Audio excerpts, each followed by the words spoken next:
Hello friends, welcome to my channel Love to Nursing. I am Miss Shruti. Today we learn about the blood. Okay, blood is very important and essential for the human being.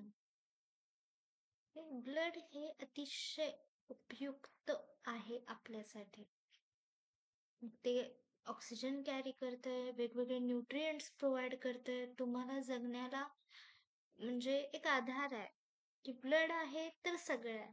Blood कमी जर झालं तर तुम्हाला माहिती आहे की काय काय कॉम्प्लिकेशन्स होतात.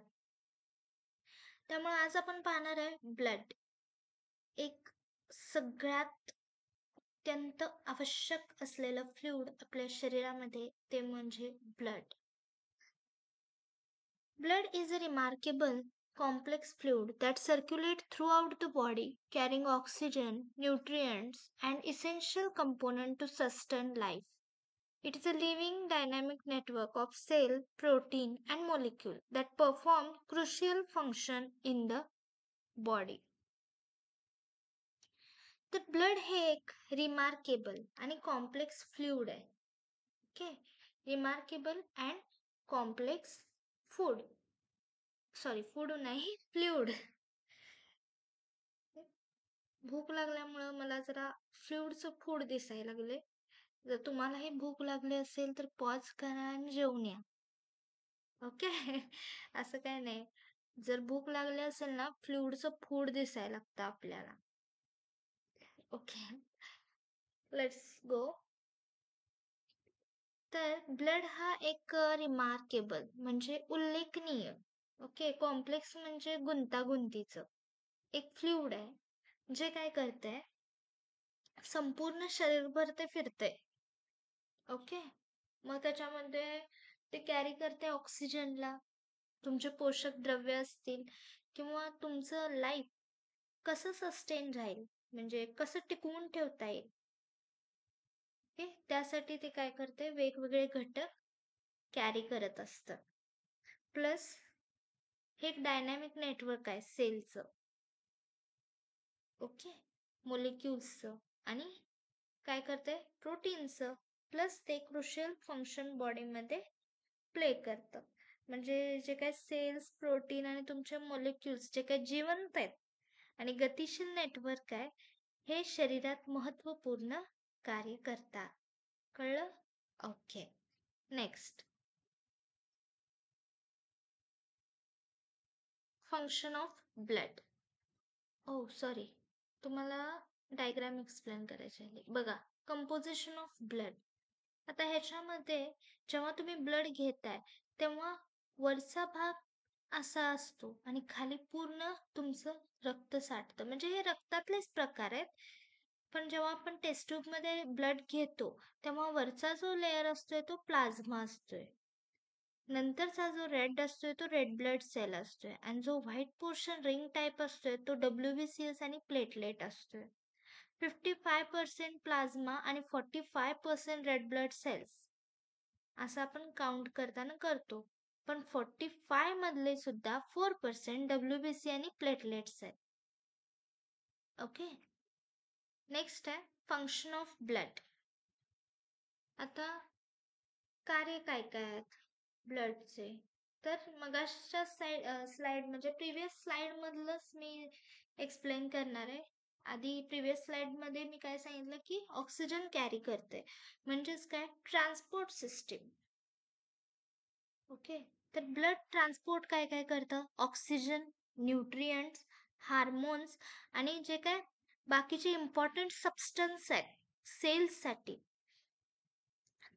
आपल्या शरीरातील, ते सुद्धा ते ट्रान्सपोर्ट करतं. ओके, नेक्स्ट आहे डिफेन्स. डिफेन्स म्हणजे काय, संरक्षण करायचं.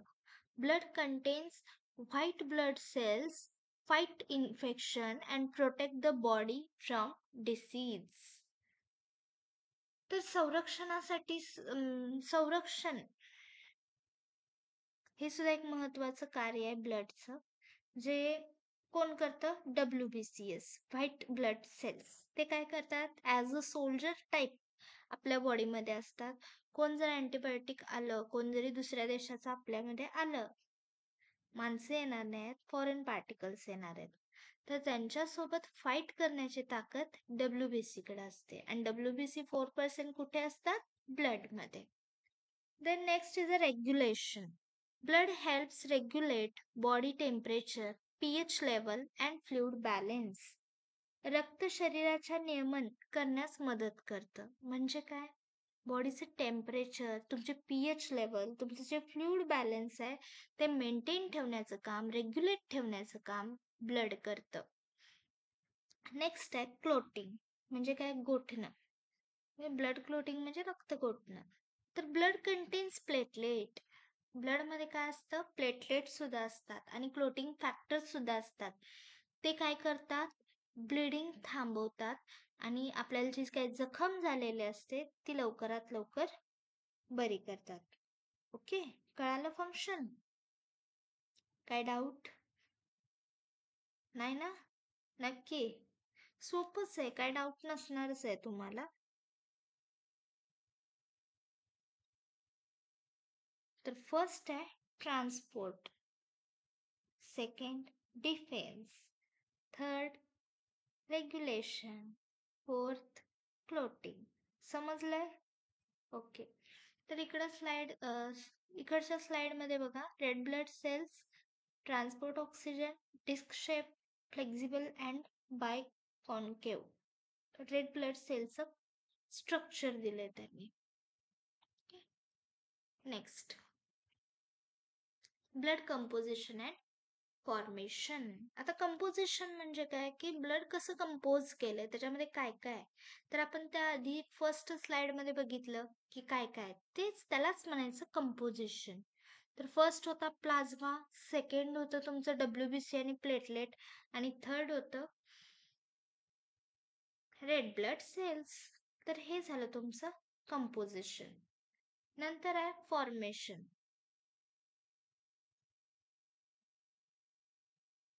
ओके, फॉर्मेशन मध्ये काय येणार? जरा वाचा काय आहे ते.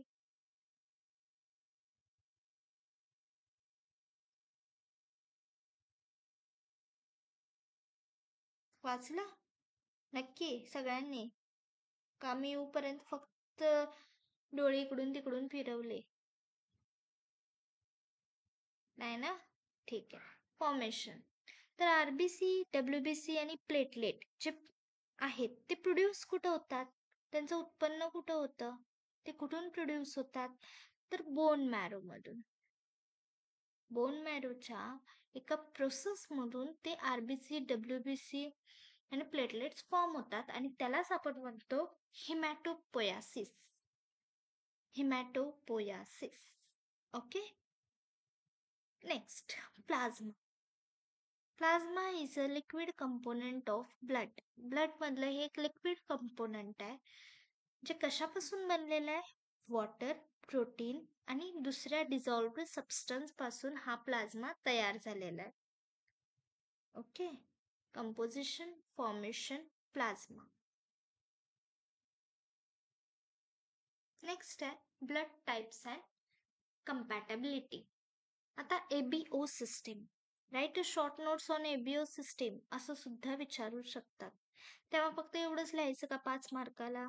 नाही, आपण आधीच्या स्लाइड पासून, फर्स्ट स्लाइड पासून जे जे वाचलं ते सगळं तुम्हाला लिहायचं आहे, प्लस डिटेल मध्ये ABO सिस्टीम रिलेटेड लिहायचं आहे. तर बघूया शॉर्ट मध्ये ABO सिस्टीम काय आहे. The main blood types are AB, AB अँड O. तर हे 4 मेन ब्लड टाइप्स आहेत. कोणतं? A, B, AB आणि O. It is based on the presence or absence of specific antigen on the surface of red blood cells. आणि ह्याच्यामध्ये काय होतं की सरफेस, RBCचा जो सरफेस आहे त्याच्यावर प्रेझन्स किंवा अब्सेन्स असतात तुमचे स्पेसिफिक अँटीजेन्स. ओके.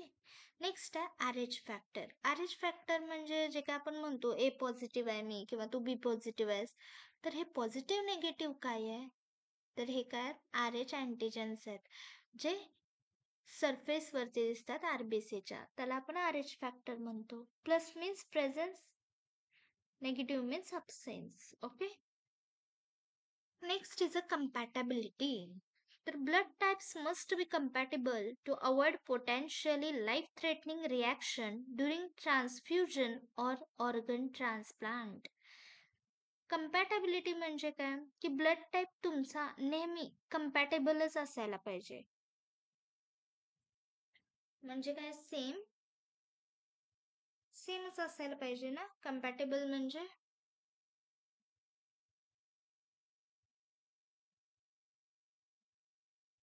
हो बरोबर आहे. कम्पॅटेबिलिटी म्हणजे सेमच असायला पाहिजे. म्हणजे समजा एखाद्या वेळी ब्लड ट्रान्सफ्युजन करत असेल आपण, म्हणजे ब्लड ट्रान्सफ्युजन म्हणजे काय, ब्लड आपण एखाद्याला देत असू किंवा ऑर्गन ट्रान्सप्लांट करत असू, म्हणजे अवयव दान जर करत असाल तुम्ही, किंवा काही जरी अपघात झाला असेल, लाईफ थ्रेटनिंग सिच्युएशन असेल, तेव्हा your blood must be compatible. तेव्हा तुमचं ब्लड ग्रुप सेम पाहिजे, किंवा देणारा जो आहे तो युनिव्हर्सल डोनर तरी पाहिजे. ओके. तर नेक्स्ट पॉइंट आहे universal donor. People with type O negative blood are consider as a universal donor. ज्या माणसाचा ब्लड ग्रुप ओ निगेटिव्ह आहे त्याला युनिव्हर्सल डोनर म्हणतात. म्हणजे काय की तो कुणालाही ब्लड देऊ शकतो. Okay. as their red blood cells lack both A and B antigens and Rh factor. Okay. Universal acceptor कोण आहे, ए बी. त्याला कुणाचंही रक्त चालतं. आणि युनिव्हर्सल डोनर म्हणजे काय, तो कुणालाही रक्त देऊ शकतो. ओके, म्हणजे युनिव्हर्सल डोनर. पण बघा ह्या चार्टमध्ये ओ निगेटिव्ह सगळ्यांना चालतो, ओ पॉझिटिव्ह फक्त ओ पॉझिटिव्हला, ए पॉझिटिव्ह, बी पॉझिटिव्ह आणि ए बी पॉझिटिव्ह यांना चालतो. ए निगेटिव्ह फक्त ए निगेटिव्ह आणि A positive, A B negative, A B positive यांना चालतो. ए प्लस फक्त ए प्लसला आणि ए बीला, B minus, B plus B minus A B minus A B plus यांना चालतो. B negative, B negative, B plus A B minus A B plus, B plus फक्त B plus आणि A बीला चालतो. ए B negative ते फक्त positive आणि निगेटिव्हला चालतं. आणि जर ए बी पॉझिटिव्ह असेल तर फक्त आणि फक्त ए बी पॉझिटिव्हला चालतो. समजलं. तर हा चार्ट तुमच्या लक्षात असायलाच पाहिजे. कोण एक्सेप्टर आहे, कोण डोनर आहे, हे तुम्ही लक्षात ठेवलंच पाहिजे. असं नाही की फक्त आत्ताच इम्पॉर्टंट आहे, पण नंतर नंतर जसे तुमचे कॉम्पिटेटिव्ह एक्झाम येतात, DMER, DHS, एम्स, नॉर्सेट, त्याच्यासाठी सुद्धा तुम्हाला हे इम्पॉर्टंट आहे की कोण युनिव्हर्सल एक्सेप्टर आणि कोण युनिव्हर्सल डोनर आहे. ओके.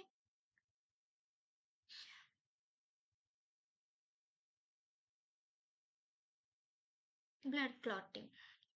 फर्स्ट आहे इंजुरी. हे बघा इथं आपण डायग्राम बघूया की ही ब्लड वेसल आहे. इथं काय झालंय, वेसल वॉल डॅमेज झाल्या, मग तिथं काय झालं, क्लॉट फॉर्म झाला, म्हणजे काय, गुठळ्या तयार झाल्या.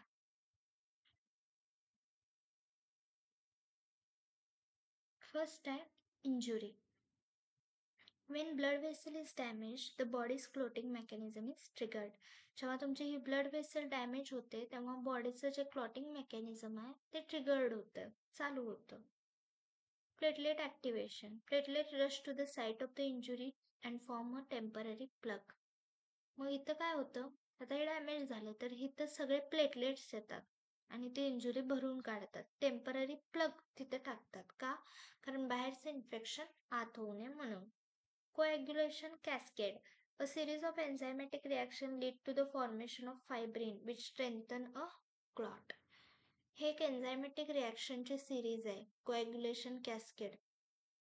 ती काय करते, फायब्रिनचं फॉर्मेशन करते आणि त्या क्लोटला स्ट्रॉंग बनवते. दिस इज द ब्लड क्लॉटिंग म्हणजे सिस्टीम नाही म्हणता येणार, पण असं समजू शकतो की ब्लड क्लॉट कुठं कुठं होतोय. तर इंजुरी टाईपच्या वेळी पण होत आहे, प्लेटलेट ऍक्टिव्हेशन होतात आणि कोॲग्युलेशन कॅस्केड. नेक्स्ट आहे ब्लड ग्रुप. जसं मी तुम्हाला सांगितलं 4 मेन आहेत, A B आणि O. मग त्याच्यामध्ये तुमचं पॉझिटिव्ह निगेटिव्ह येणार. ABO system classify blood into AB अँड O types based on presence or absence of A and B antigen. ह्याच्यामध्ये A and B अँटीजेन्स प्रेझेन्स असतात किंवा अब्सेन्स असतात. RH फॅक्टरमध्ये तुम्ही बघितले की RH निगेटिव्ह किंवा RH पॉझिटिव्ह असं असतं. ब्लड टायपिंगमध्ये identify and individuals blood type through laboratory testing. आणि ब्लड टाईप आपल्याला कसं कळतं, जेव्हा आपण लॅबला आपलं रक्त सॅम्पल पाठवतोय तेव्हा आपल्याला कळते की आपला ब्लड टाईप कोणता आहे. Cross matching of blood, donor blood. Cross match कसं करून बघतात? Blood from potential donor is collected and tested. जेव्हा पण एखाद्याला आपल्याला ब्लड द्यायचं असतं तेव्हा आपण ते ब्लड कलेक्ट करतोय आणि टेस्ट करतोय की नेमकं ह्याचं ब्लड ग्रुप काय आहे, हेपॅटायटिस पॉझिटिव्ह तर नाही आहे ना, HIV पॉझिटिव्ह तर नाही आहे ना, हे आपण सगळं चेक करतोय. Then recipient blood. Blood from recipient is also tested for compatibility. ज्याला द्यायचं आहे त्याचं पण रक्त घ्यायचं आणि दोघांचं कनेक्शन करून बघायचं, म्हणजे बरोबर म्हणजे मॅच होतंय का, हा ए पॉझिटिव्ह आहे तर हा पण ए पॉझिटिव्ह मॅच होतोय का ते बघायचं. Cross match. The donor and recipient blood samples are mixed to ensure that they don't react adversely. Cross match म्हणजे काय? हे दोन्ही ब्लड, समजा हे पॉझिटिव्ह आहे, हे पॉझिटिव्ह आहे, हे दोन्ही मिक्स करून बघायचं आणि टेस्ट करायचं की काय ॲडव्हर्स रिॲक्शन होते का, काय इफेक्ट होतोय का, ते चेक करायचं. Okay, understood cross match? Okay. Next is a blood product and their uses. बघा, caregiver, blood bag, IV. ह्याच्यामध्ये एक चूक आहे, ती म्हणजे ह्या ब्लड बॅगवर त्यांनी काहीही कव्हर केलेलं नाही. टॉवेलनं किंवा नॅपकिननं ही ब्लड बॅग कव्हर करायची असते, जेणेकरून रिॲक्शन फॉर्म होऊ नये. ओके, म्हणजे काय, समजा इथं विंडो असेल आणि सनलाईट आता एंटर झालं तर ते डायरेक्ट ब्लड पॅकवर पडतं, त्यामुळे हे कव्हर करणं इम्पॉर्टंट आहे. Blood product and their uses. आणि कसं होतं, एकेकांना हे बघितलं ना चक्कर आल्यासारखं होतंय, एकेकांना असं लहान मुलांना वाटते की काय काय माहिती, फोडूया काय, ओढूया काय, त्यामुळे ते कव्हर करायचं. खूप सारे रिझन्स आहेत ते कव्हर करण्यासाठी, त्यामुळे ते कव्हर करा. ओके, RBC कशासाठी वापरतोय आपण? एकतरी रेड ब्लड सेल्स कमी पडले असतील म्हणजे ॲनिमिया, ला ट्रीट करण्यासाठी आपण RBC चढवतो, किंवा ब्लड फ्लो जास्तच झालाय तेव्हा सुद्धा आपण पेशंटला RBC देतोय. Then plasma. तुमचं फ्लुइड जर रेप्लेनिश होत असेल, कमी होत असेल किंवा क्लोटिंग फॅक्टर नाहीस झालं असेल तर आपण त्याला प्लाझ्मा देतोय. प्लेटलेट. समजा ब्लिडिंगवर कंट्रोल करायचं आहे किंवा क्लोटिंग फॅक्टरला प्रमोट करायचं आहे तर आपण त्यांना प्लेटलेट्स वापरतो, देतो. Then WBC. जर समजा इम्युन सिस्टीम सारखं तुम्ही आजारी पडायला लागलाय, सारखं काय ना काय मागं लागलंय तुमच्या, तर असं विचारायचं नाही की पुजारीला जाऊन विचारूया का, कुठल्या मांत्रिकला जाऊन विचारूया का, हे इम्पॉर्टंट नाहीये. तुमच्या WBC सेल्स आहेत का हे बघणे इम्पॉर्टंट आहे, कारण तुमच्या बॉडीला प्रोटेक्ट करणारा एकमेव माणूस आहे तो म्हणजे WBC. ओके, जो इन्फेक्शन सोबत लढतो.